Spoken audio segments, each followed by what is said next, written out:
겔라르스카 아버지.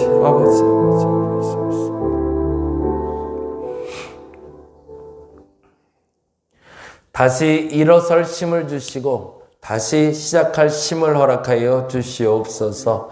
우리에게 시작되는 이 한 주가 과거의 동일한 한 주가 아니라, 동일한 월요일이 아니라 새롭게 시작하는 월요일 되게 하시고 다시 시작하는 월요일 되게 하여 주시옵소서. 주님과 함께하면 이겨나갈 줄로 믿습니다. 주님과 함께하면 이길 줄로 믿습니다. 그 어떤 상황도, 그 어떤 환경도, 그 어떤 마음도, 그 어떤 관계도, 그 어떤 사람과의 문제도 해결할 수 있는 능력 주님께 있음을 믿사오니 주여 해결하여 주시옵소서. 문제 앞에 떨지 말게 하시고, 문제 앞에 좌절하지 말게 하시고, 문제 앞에서 두려워하지 말게 하여 주시며, 문제 앞에서 당당하게 그 믿음으로 선포하여 승리하는 우리 되게 하여 주시옵소서. 그렇게 우리 사랑하는 성도들 한 주 이제 시작하길 원합니다. 주여 강권적으로 역사해 주시사 저들의 힘이요 능이 되어 주시옵소서. 감사합니다. 고마우신 예수님 이름으로 기도드렸습니다. 아멘, 아멘. 디모데전서 말씀 오늘 보는 날이고요. 재정 묵상하는 날인데요. 디모데전서 1장 12절에서 17절까지만 보겠습니다.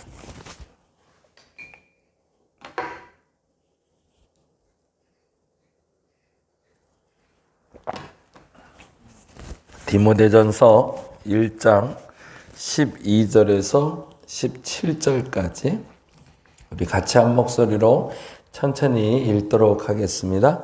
나를 능하게 하신 그리스도 예수 우리 주께 내가 감사함은 나를 충성되이 여겨 내게 직분을 맡기심이니 내가 전에는 비방자요 박해자요 폭행자였으나 도리어 긍휼을 입은 것은 내가 믿지 아니할 때에 알지 못하고 행하였음이라.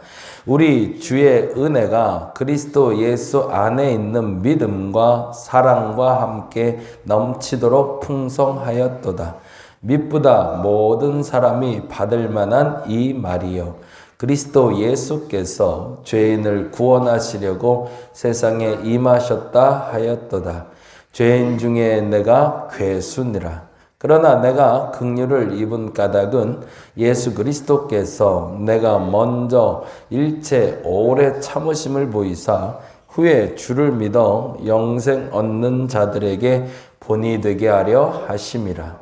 영원하신 곧 썩지 아니하고 보이지 아니하고 홀로 하나이신 하나님께 존귀와 영광이 영원 무궁하도록 있을지어다. 아멘, 아멘. 사도 바울에게 있어서 디모데는 영적인 아들이라 불렸습니다. 말 그대로 아버지로서 아들에게 쓰는 편지 형태가 되는 것이 디모데 전서, 디모데 후서인데요. 목회 서신이라고도 불리는 이유는 자신이 살아가면서 배웠던 교회론, 교회에 대해서 설명하고 풀어내는 서술이기 때문에 그러합니다. 그런데 12절부터 17절까지는 사실은 본인의 신앙 간증과 같은 본문이 돼요. 어저께도 말씀드렸는데 신앙은요 3단계로 이루어집니다. 첫째는 변화, 둘째는 성장, 셋째는 성숙이라고 불러요. 변화라는 것은 그동안의 내 주권자가 내가 아니라 하나님이라는 것을 알게 되는 사건, 그걸 변화라고 얘기하죠. 그래서 나의 주인이 하나님이시고 나를 인도하시는 분이 하나님이시고 하나님이 살아계시고 그분이 계시다는 걸 알게 되는 사건, 그걸 우리는 변화됐다라고 얘기하죠. 그래서 하나님을 만나서 과거의 자신을 보고 현재의 나를 직시하는 사건을 변화라고 얘기한다면 성장이 있습니다. 변화는 하나님을 만나는 사건을 얘기한다면 성장은 하나님을 만난 그 사건이 나를 이끌어 갈 때 나타나는 현상. 그래서 어떤 고난을 만나든 어떤 시험을 만나든 어떤 좋은 일을 만나든 흔들리지 않고 그 상황에 흔들리지 않고 사람에 흔들리지 않고 하나님 주권하에 살아가게 되는 것, 그걸 성장이라고 부르죠. 그리고 마지막 단계가 성숙의 단계인데, 성숙의 단계는 누군가에게 본이 되는 삶을 살아가는 단계, 그거를 성숙의 단계라고 얘기해요. 그래서 그리스도인들이 이 단계에 이르게 하는 것이 사실은 신앙생활의 목적이죠. 하나님을 앞에서 구원받고 하나님 나라 백성이 되는 것을 끝나는 것이 아니라 하나님 나라 백성으로서의 의무와 권리를 행사하게끔 하는 것이 목적이기 때문에 그렇습니다. 오늘 본문에서 찾자면 그래서 이 변화의 단계가 13절, 14절이 돼요. 같이 한번 읽어볼게요. 13절, 14절 같이 읽겠습니다. 내가 전에는 비방자요, 박해자요, 폭행자였으나 도리어 긍휼을 입은 것은 내가 믿지 아니할 때에 알지 못하고 행하였음이라. 뭐죠? 과거의 자신을 볼 수 있는 눈인 거죠. 과거의 자신, 이렇게 적어 놓으시면 좋을 것 같아요. 과거에 내가 어떤 존재였는지를 알게 되는 것이 제일 먼저 중요합니다. 과거를 직시하지 않으면 현재를 제대로 볼 수가 없죠.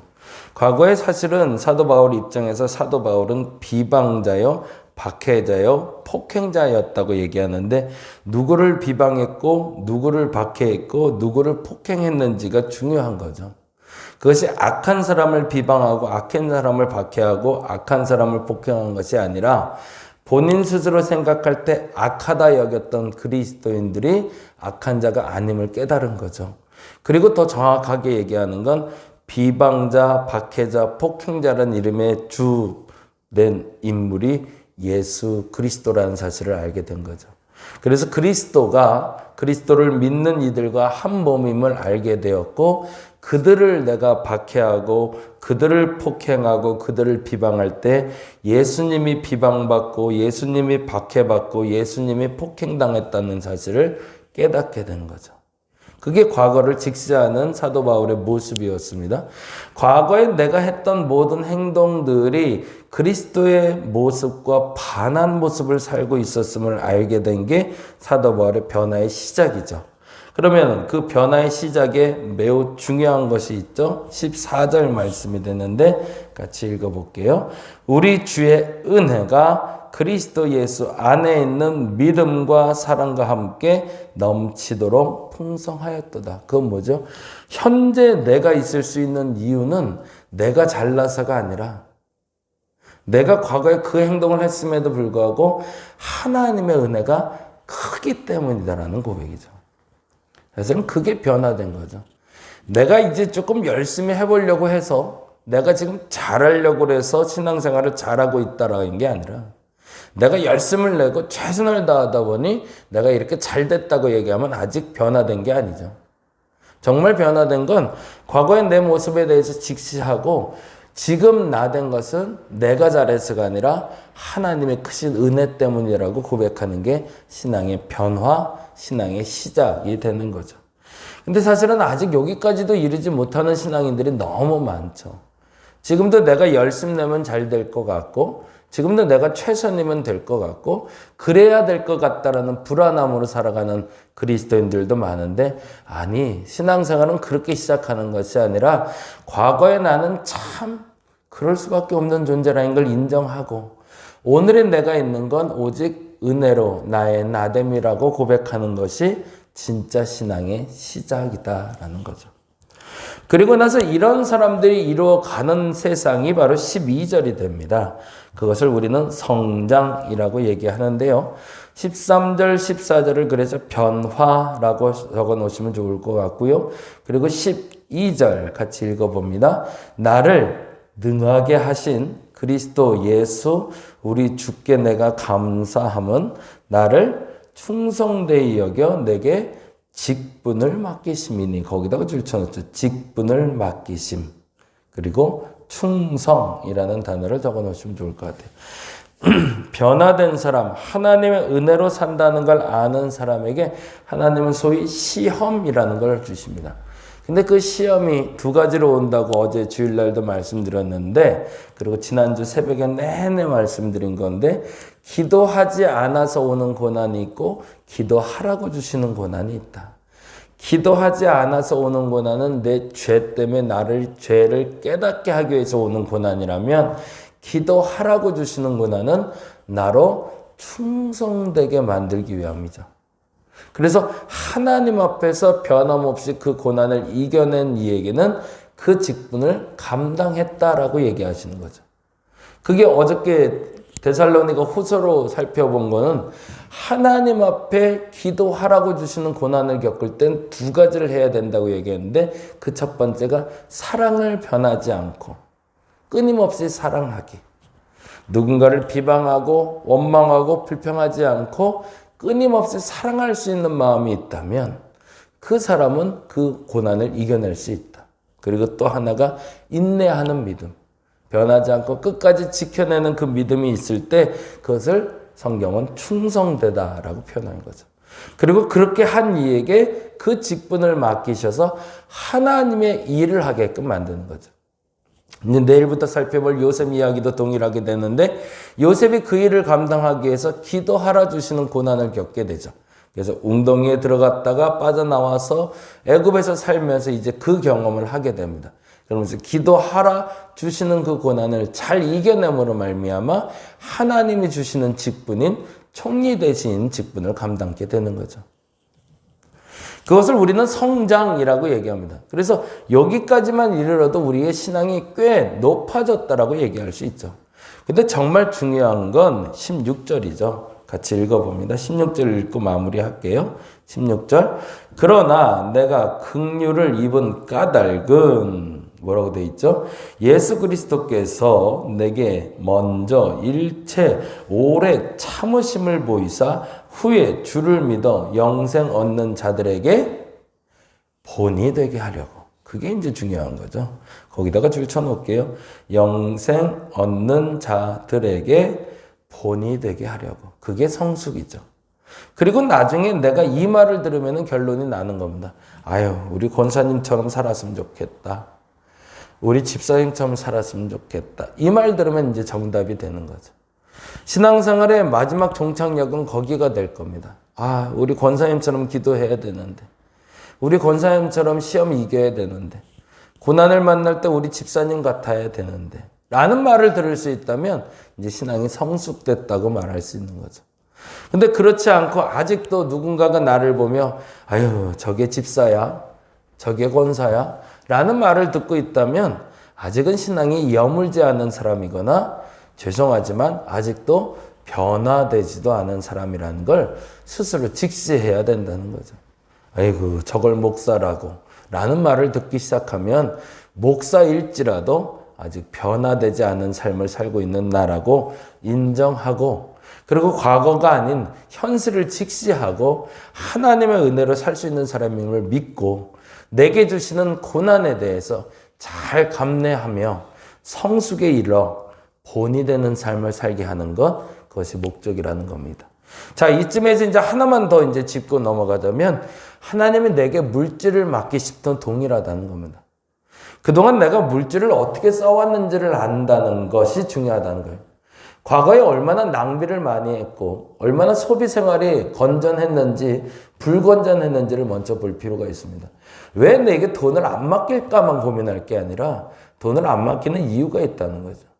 그동안 돈을 쓸 줄 몰랐고 활용할 줄 몰랐기 때문에 안 맡기는 거죠.